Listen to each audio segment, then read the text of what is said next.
Bismillahirrahmanirrahim. Satu hari berapa?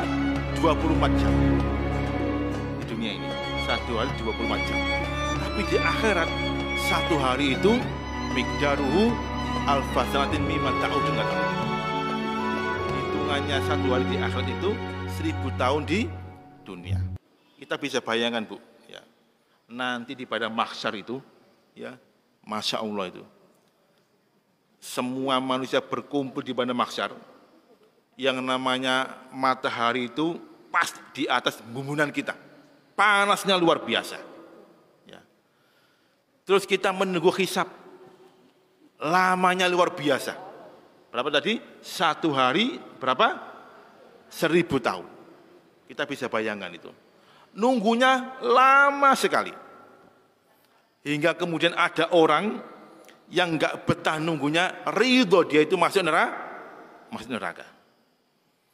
Tiba-tiba ketika orang itu menunggu di pada mahsyar, muncullah sosok laki-laki bernama Adam alaihissalam. Wah, itu Adam. Larilah umatnya ini ke Nabiullah Adam.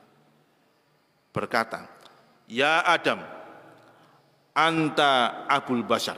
Wahai Adam, engkau itu bapaknya manusia. Fasafina, tolong kami. Kami udah enggak betah di pada mahsyar ini. Enggak tahu kami diapakan ini. Ya. Minta tolong kepada Adam alaihissalam. Apakah Adam bisa menolong ibu-ibu? Enggak bisa.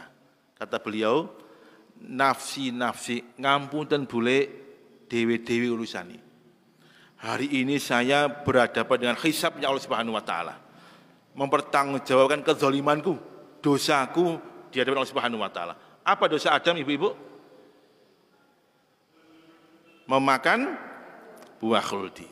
Dia berjanji tidak memakan, ternyata dia tergelincir tipu daya setan dan dia memakan buah khuldi.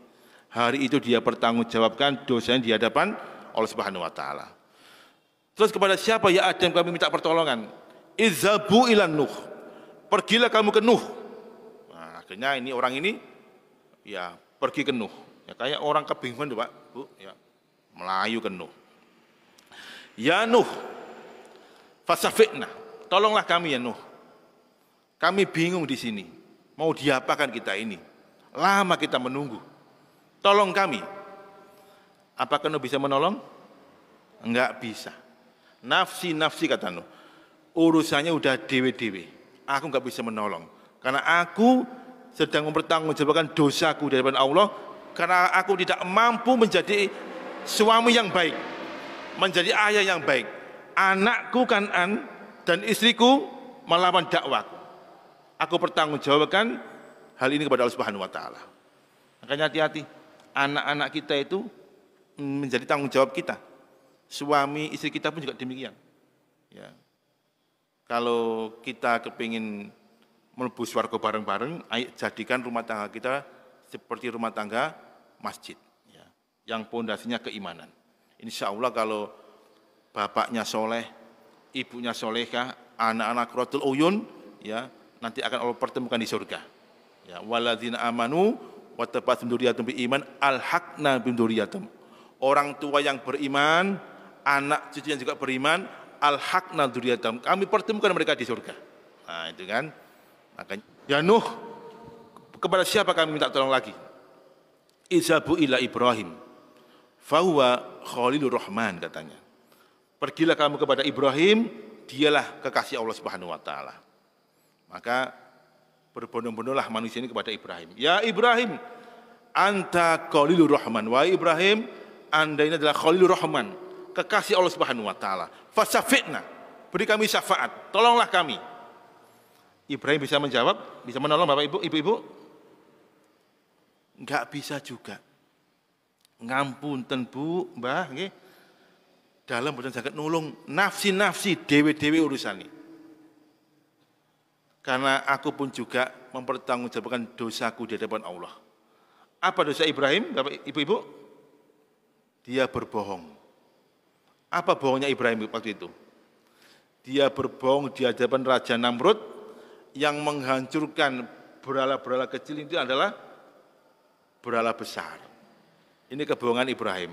Loh, bonge kok ngoten niku lho dimintai pertanggungjawaban, Bu. Apa maning bonge kita sekalian ini banyak bujui, ya, banyak berbohong, ya. Maka akan lebih dahsyat lagi pertanggungjawaban di dalam Subhanahu wa taala. Enggak bisa. Lajeng kepada siapa ya Ibrahim meminta tolong? Izhabu ila Musa wa huwa kalimullah. Pergilah kepada Musa, dialah hamba Allah yang diajak bicara langsung dengan Allah Subhanahu wa taala. Nah, ya Musa fasafi'na. Beri kami syafaat ya Musa. Nabi Musa pun enggak bisa. Karena ketika itu Musa pun juga mempertanggungjawabkan dosanya kepada Allah Subhanahu wa taala. Apa dosa Musa, Ibu-ibu? Membunuh orang Mesir ketika dia membela orang Bani Israel. Dia pukul itu dan dia mati. Ya, dia bertengkar karena Musa itu kekar dan kuat. Ketika dia bertengkar, dipukul kepalanya, mati. Nah, akhirnya Musa ya melarikan diri dari istana Fir'aun. Nah, ketika itulah kemudian Musa mempertanggungjawabkan dosanya ini kepada Allah Subhanahu wa taala. Ya Musa, kepada siapa lagi kita minta pertolongan? Izhabu ila Isa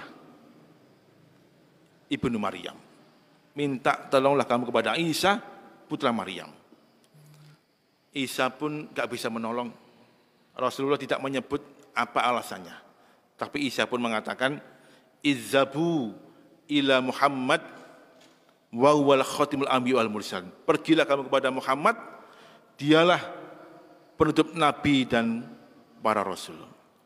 Ibu-ibu sekalian, di penghujung itulah kemudian kita semuanya menoleh kepada Rasulullah.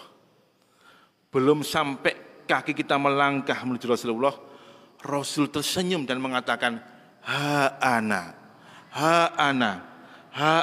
inilah aku, ta'ala, kesini kamu sekalian.